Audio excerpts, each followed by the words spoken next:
आज की कहानी है जादुई पतीला। सालों पहले पीतल नगर में किशन नाम का एक किसान रहता था। वह गांव के एक जमींदार के खेत पर काम करके किसी तरह अपना घर चला रहा था। पहले किशन के भी खेत थे, लेकिन उसके पिता के बीमारी होने के कारण उसे अपने सारे खेत बेचने पड़े। मजदूरी में मिलने वाले पैसों से पिता का इलाज कराना और घर का खर्चा चलाना मुश्किल हो रहा था। वो हर दिन सोचता कि कैसे घर की स्थिति को बेहतर किया जाए। आज भी इसी सोच के साथ किशन सुबह सुबह जमींदार के खेत पर काम करने के लिए निकला। खुदाई करते समय उसकी कुदाल किसी धातु से टकराई और तेज आवाज हुई। किशन के मन में हुआ कि आखिर ऐसा क्या है यहाँ। उसने तुरंत उस हिस्से को खोदा तो वहाँ एक बड़ा सा पतीला निकला। पतीला देखकर किशन दुखी हो गया। किशन के मन में हुआ कि ये जेवरात होते तो मेरे घर की हालत थोड़ी सुधर जाती। फिर किशन ने सोचा कि चलो अब खाना ही खा लेता हूँ। किशन ने खाना खाने के लिए अपने हाथ की कुदाल उस पतीले में फेंक दी और हाथ मुंह धोकर खाना खाने लगा।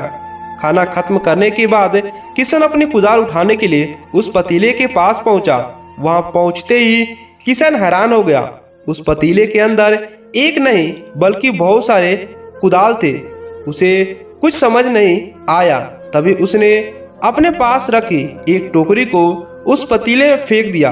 वो एक टोकरी भी पतीले के अंदर जाते ही बहुत सारी हो गई। यह देखकर किशन खुश हो गया और उस जादुई पतीले को अपने साथ घर लेकर आया। वो हर दिन उस बर्तन में अपने कुछ औजार डालता और जब वो ज्यादा हो जाते तब उसे बाजार जाकर बेच आता। ऐसा करते करते किशन के घर की हालत सुधरने लगी। उसने इस तरह से बहुत पैसा कमाया और अपने पिता का इलाज भी करवा लिया। एक दिन किशन के कुछ गहने खरीदे हुए उन्हें पतीले में डाल दिया। वो गहने भी बहुत सारे बन गए। इस तरह धीरे धीरे किसान अमीर होने लगा और उसने जमींदार के यहाँ मजदूरी करना छोड़ दिया।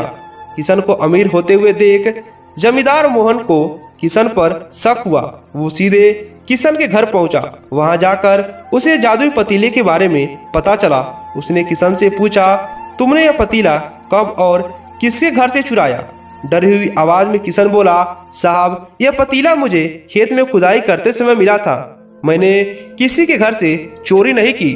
खेत में खुदाई की बात सुनते ही जमींदार ने कहा, यह पतीला जब मेरे खेत में मिला तो यह मेरा हुआ। किशन ने जादुई पतीला न लेकर जाने की बहुत मिन्नतें की, लेकिन जमींदार मोहन ने उसकी एक बात नहीं सुनी। वह जबरदस्ती अपने साथ वह जादुई पतीला लेकर चला गया। जमींदार ने भी किशन ही की तरह उसका सामान डालकर उन्हें बढ़ाना शुरू किया। एक दिन जमींदार ने अपने घर में बहुत सारे गहने एक एक कर उस पतीले में डाल दिए और रातों रात अमीर हो गया। एकदम से जमींदार के अमीर होने की खबर पीतल नगर के राजा तक पहुंची। पता लगाने पर राजा को भी जादुई पतीले की जानकारी मिली। फिर क्या था, राजा ने तुरंत अपने लोगों को भेजकर जमींदार के यहाँ से वह पतीला राजमहल मंगवा लिया। राजमहल में उस जादुई पतीले के पहुंचते ही राजा ने अपने आसपास मौजूद सामान को उसमें डालना शुरू किया। सामान को बढ़ता देख राजा दंग रह गए।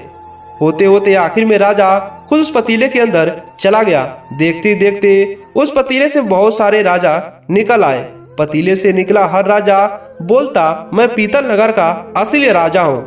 तुम्हें तो इस जादुई पतीले ने बनाया है। ऐसा होते होते सारे राजा आपस में लड़ने लगे और लड़कर मर गए। लड़ाई के दौरान वो जादुई पतीला भी टूट गया।